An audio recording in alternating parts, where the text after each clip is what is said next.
slow high knee pulls. It's just nice and slow, lifting those knees up as high as is comfortable, pulling those arms down to those knees as those knees come up. And then as those knees go back down, you extend your arms back over your head. Just keep that motion going, pushing as full range of motion as is comfortable for you, keeping it at a nice, even pace. Just make sure you keep your lungs open, and you're keeping all those other muscles nice and tense to get a little extra calorie burn, a little bit extra toning. Now, all these exercises of this routine are meant for beginners. We know that everybody's going to be at a different strength level, so if it's too easy for you, you can always make it harder. If it's too hard for you, you can always make it easier.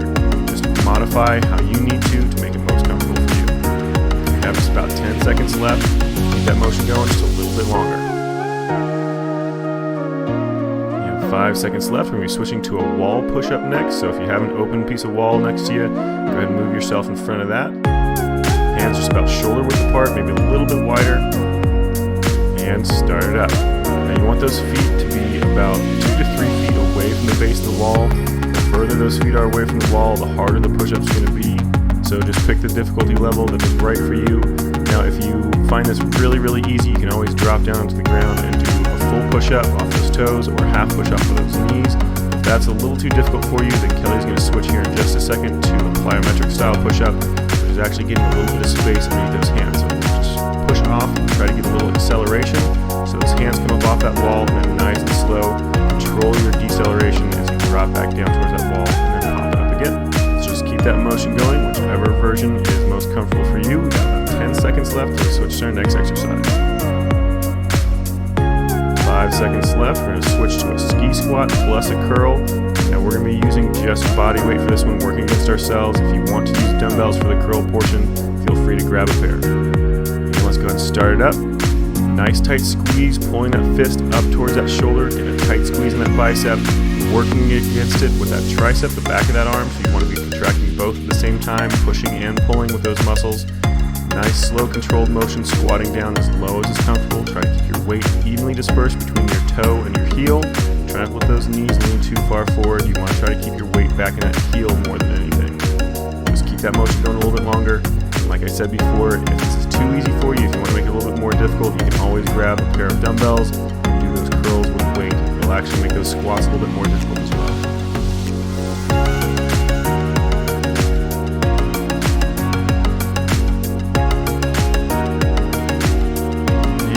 5 seconds left. Keep that motion going just a little bit longer. And let it relax. So I'm just going to move on to our next exercise, which is a toe touch crunch. Grab that mat if you have one handy. Otherwise, if you have somewhere else soft to lay, like the carpet or something like that, that's perfectly fine as well. Laying flat on your back, those legs straight up over top of those hips. Try to keep your legs as straight as is comfortable. Start up, crunching up towards those toes. Get a nice tight squeeze at the top of that range of motion. Now, if your hamstrings are really, really tight, it's going to be difficult for you to keep your knees completely straight, which is perfectly fine. You can leave those knees slightly bent or completely bent at a 90-degree angle if you'd rather.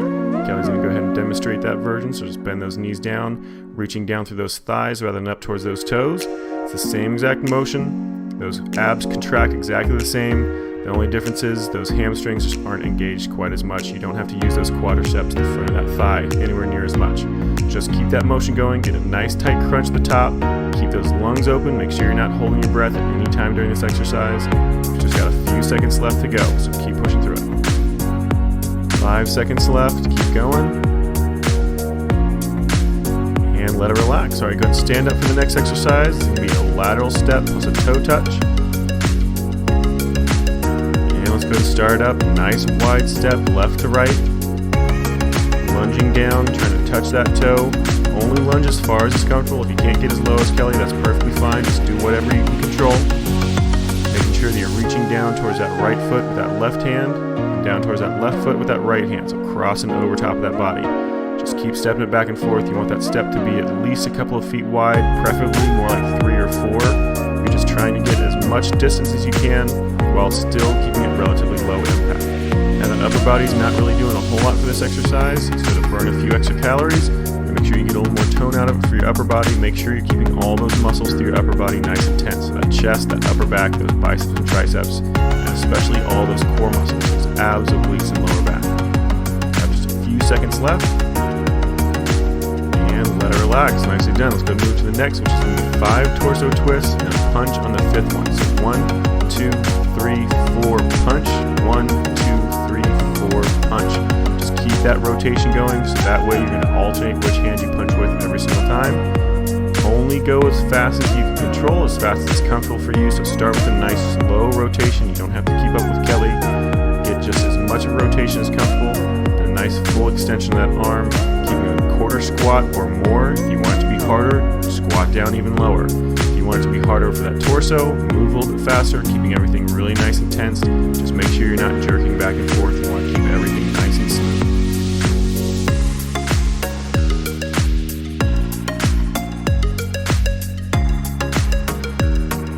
5 seconds left until we switch to our forward bends plus an overhead raise. And go ahead with those torso twists relaxed. Moving on to the next one. Starting bending straight down towards those toes. As you come back up, those hands are going to go over top of your head, right back down to those toes. So you're trying to get a full range of motion out of that shoulder as well as through those hips. You want to keep that back relatively flat. Don't let that lower back round. You're trying to hinge only from that hip joint.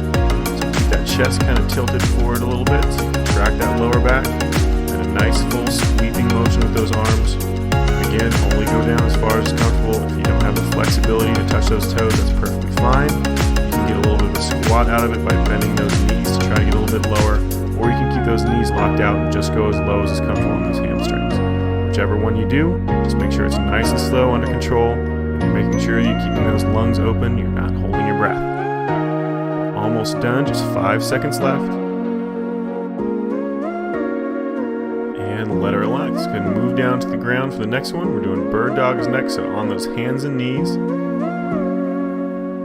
And let's start them up by bringing that right hand and left leg up. Get them nice and straight across that body, and then switch over to the other side, just alternating back and forth, holding for a couple of seconds. Making sure you're keeping those lungs open, those core muscles nice and contracted. You want your arm nice and contracted, that leg nice and contracted.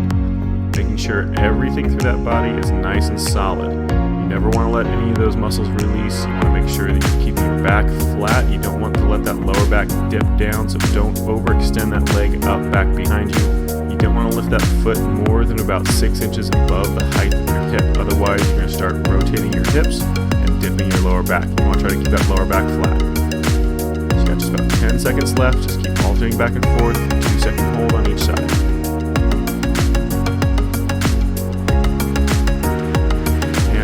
Relax. We're going to stand up for our next exercise, which will be a Captain Morgan. This is a static hold.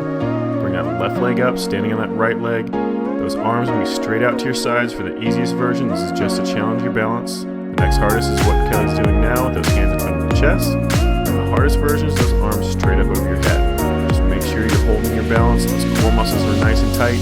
Keeping that knee up about hip height on that left leg. We're going to be doing half and half, so we're going to switch here in just a second. Go ahead and switch those legs, bring that right knee up. Again, knee about hip height. Start with those arms straight out to your sides. Next hardest is hands right in front of your chest. And the next hardest is those hands directly above your head. Just hold it, whichever version is most comfortable for you. Don't worry if you can't keep your balance, just keep doing this exercise and you'll get better at it. Almost done, just a few seconds left. And let it relax. Nicely done. Okay, this worked.